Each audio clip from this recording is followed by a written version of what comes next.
cara kita menjaga wahdatus syuur, hatinya bisa tetap satu? Gimana caranya kita membangun sebuah perasaan yang sama antara kita dengan saudara kita? Analoginya sederhana, analogi cowok cewek aja. Gimana biar dia punya perasaan ke kita? Caranya gimana?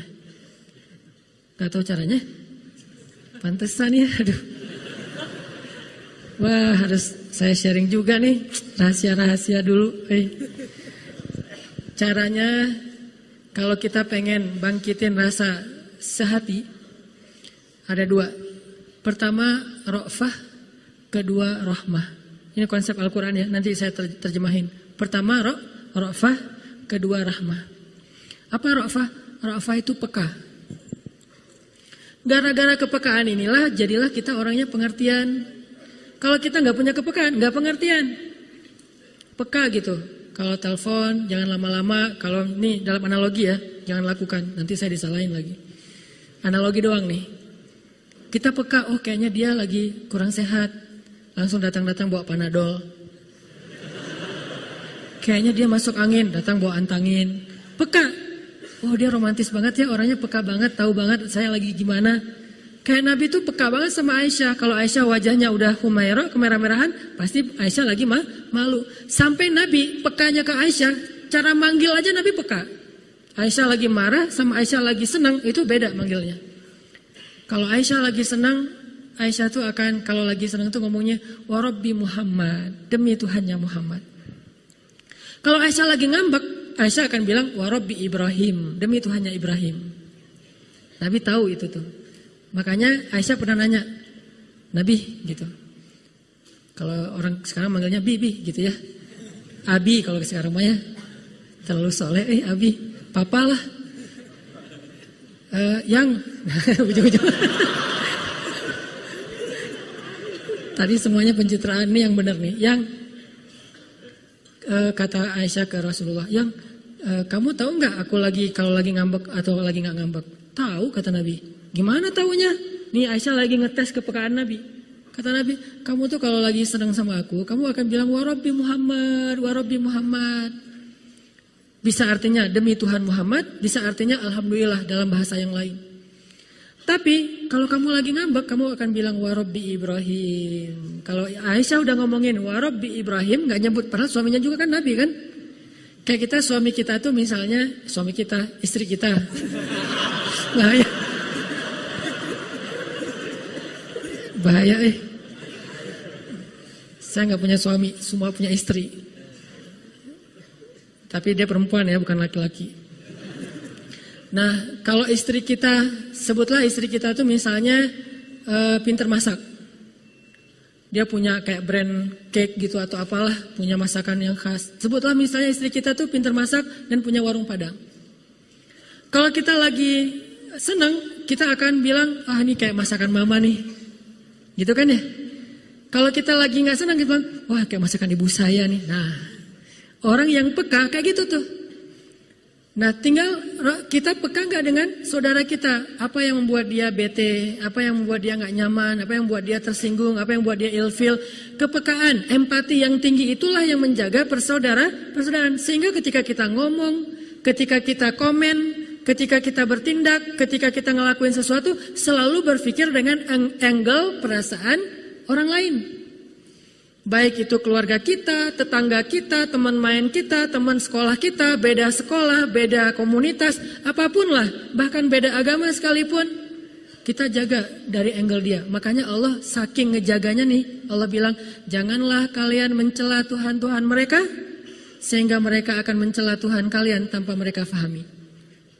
Beda agama kan? Yang satu muslim, yang satu non-muslim. Kita jaga, jangan sampai kita ngeledekin Tuhan mereka. Jangan sampai kita ngeledekin syariat mereka. Jangan sampai kita ngeledekin hal-hal yang sakral dalam persepsi mereka, dalam persepsi dan kepercayaan mereka. Ketika kita lakuin itu, nanti mereka pasti akan membalas, terjadilah perpecahan. Itu diajarkan di Al-Quran. Jangan kita ngeledekin Tuhan orang lain, nanti mereka akan balas ngeledekin Tuhan kita. Tapi kalau mereka yang ngeledekin Tuhan kita, ya udah, siapa yang paling baik, berarti dialah yang menunjukkan akhlak. Kalau kita mengklaim Islam adalah agama terbaik, tunjukkanlah akhlak kita lebih baik dari mereka, kan gitu. Jangan sampai kita mengklaim agama Islam itu agama terbaik, ternyata kita nggak bisa nunjukin akhlak kita lebih baik dari orang lain. Berarti kita hanya kata-kata yang nggak ada buktinya. Nggak enak mau bilang omong kosong. Kata-kata yang nggak ada buktinya nih. Islam terbaik, sunnah terbaik. Apa? Orang Islam itu apa? Nabi itu akhlaknya uswatun hasanah. Tunjukin, dan itu amanah di dalam pundak, di atas pundak kita. Ketika kita mengaku sebagai Muslim, berarti kita punya tanggung jawab menunjukkan keindahan Islam kepada manusia. Tanggung jawab. Kayak kita ngaku, saya sebagai orang Aceh, berarti saya mewakili orang Aceh. Kalau saya ngelakuin kesalahan, semua orang Aceh kena gara-gara saya. Saya orang Bandung, begitu saya ngelakuin kesalahan, ternyata orang Bandung gitu juga. Saya orang Islam, begitu saya melakukan Islam, orang pasti otomatis, walaupun sebetulnya nggak semua orang Islam kayak gitu, tapi tetap gara-gara kita nama Islam tercoreng. Bisa jadi yang mencoreng nama Islam kita sendiri. Sehingga kita jadi kayak punya tanggung jawab, amanah, saya harus lebih baik nih. Supaya orang tahu, oh memang Islam itu keren. Tuh buktinya, tuh buktinya, tuh buktinya. Gitu. Hijrah ngaji. Kita yang udah rajin ngaji harusnya nunjukin bahwa akhlak kita lebih baik di depan orang tua daripada adik kakak kita yang belum ngaji. Sehingga orang akan mengatakan benar emang ngaji itu bermanfaat. Ngaji itu emang baik, bagus, banyak kebaikannya. Buktinya si AA, buktinya si adik misalnya. Tapi kalau pas sudah habis ngaji, semua disalah-salahin neraka semua nih. Karena saya dulu pernah ngalamin masa gitu. Wah neraka kamu. Apa semua salah di mata saya. Cuma saya doang yang masuk surga nih. Semua orang masuk neraka. Pulang ke rumah, Bapak ini dosa besar nih. AA, manggilnya abang kalau orang Aceh. Abang saya itu tentara. Abang tahu nggak azab kubur kayak gimana? Ngomong-ngomong belum apa-apa udah ngomong azab kubur.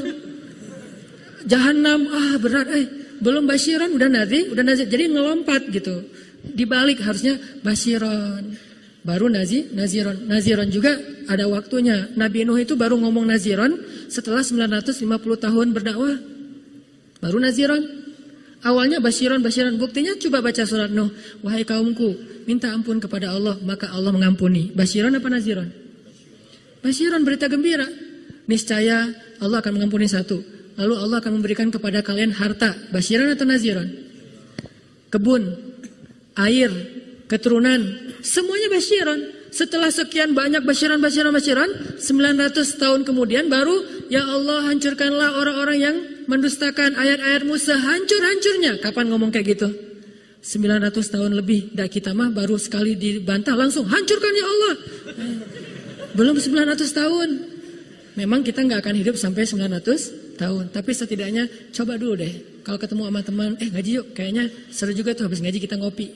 Jangan, ngaji yuk. Kalau nggak ngaji lo masuk neraka. Berat, belum apa-apa udah neraka. Baru salah dikit neraka. Walaupun mungkin benar, cuman kurang tepat. Sehingga benar dan tepat ini harus jaga perasaan orang lain. Makanya Nabi itu ngejaga banget perasaan orang. Ra'fah bil mu'minina ra'ufun rahim. Itu sifat Nabi. Orang yang sangat ra'fah, jaga perasaan.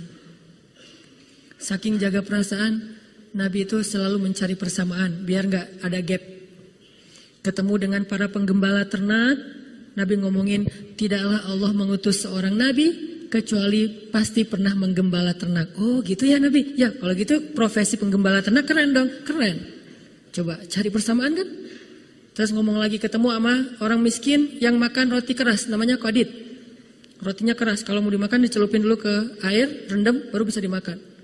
Pas Nabi duduk di antara mereka gak enak hati. Aduh gak enak nih mau ngidangin yang kayak gini ke Nabi. Kan Nabi orang yang mulia. Masa kita hidangin roti yang keras. Disembunyiin aja disumput aja gitu. Akhirnya kata Nabi, saya itu anak seorang perempuan yang biasa makan qadid. Oh gitu ya Nabi, yuk kita makan bareng. Makan bareng. Jadi terbiasa makan qadid. Dari ibunya juga ditunjukin. Ketemu dengan orang miskin. Ya Allah, hidupkan saya sebagai orang miskin. Matikan saya sebagai orang miskin. Bangkitkan saya bersama orang miskin. Tapi jujur ya doanya. Kadang-kadang kita kayak basa-basi gitu ternyata terjadi. Ya Allah kok gitu banget sih. Basa-basi doanya. Kalau Nabi mah jujur. Emang siap dengan konsekuensi doa itu. Saya kira doa itu kayaknya satu-satunya doa Nabi yang susah diamalkan. Ada yang pernah ngamalin? Dan saya juga yang ceramah gak berani. Paling doa ya Allah rezeki yang halal, yang tayyib, yang berlimpah. Gak ada. Berani ya Allah hidupkan saya sebagai orang miskin. Malam sepertiga malam, lagi hujan, lagi baper berat. Coba doain itu kalau berani. Satu-satunya doa yang kita berharap nggak dikabulkan ya Allah jangan dikabulkan, cuma basa-basi doang misalnya, itu bahaya. Ketemu orang miskin, Nabi ngomong kayak gitu. Ketemu sama orang kaya, Nabi akan bicara tentang sebaik-baik pekerjaan adalah berdagang. Coba. Jadi semua orang itu jadi happy gitu kalau ketemu Nabi. Ada aja pembicaraan yang sama mereka. Walaupun kadang-kadang Nabi kayak iseng gitu, nggak godain doang, tapi tetap dibesarkan hatinya dan motivasi. Nabi, kata seorang nenek-nenek, Nabi kan udah pernah ke surga, ngelihat saya nggak di surga? Enggak tuh, nggak pernah ngelihat nenek-nenek kayak ibu di sana. Gitu, sebelum dia nangis daripada dia antar nangis unfollow kan, wah jangan deh. Langsung Nabi bilang, karena ibu nanti di surga akan muda lagi. Oh Nabi selfie. Dicari sesuatu yang selalu bikin orang happy. Duduk sama Ali makan.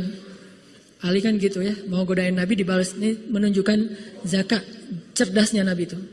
Makan, tulang-tulangnya ditaruh di tempat Nabi semuanya. Kayak makan ayam gitu atau ikan, pokoknya tulangnya ditaruh di tempat Nabi. Pas sudah selesai makan, Ali bilang, Nabi makannya paling banyak tuh, tulangnya numpuk, kata Ali. Kata Nabi, Ali tulang-tulangnya juga dihabisin. Wah, lebih ngeri daripada Nabi. Nabi tulangnya masih disisain, Ali tulangnya dihabisin. Oh iya. Coba, Ali itu terkenal sahabat cerdas loh, tapi masih kalah cerdas sama Nabi. Tapi kan ledek-ledekan ya, jadi kita sama teman supaya akrab bisa kayak gitu selama tidak sara, nggak terlalu ke pribadi, jangan pakai kata-kata J lah kasihan ya. Udah aja, statusnya titik-titik gitu doang, nggak usah sampai jelas gitu teh. Menjaga perasaan. Saya jaga banget perasaan kalau di caption tuh.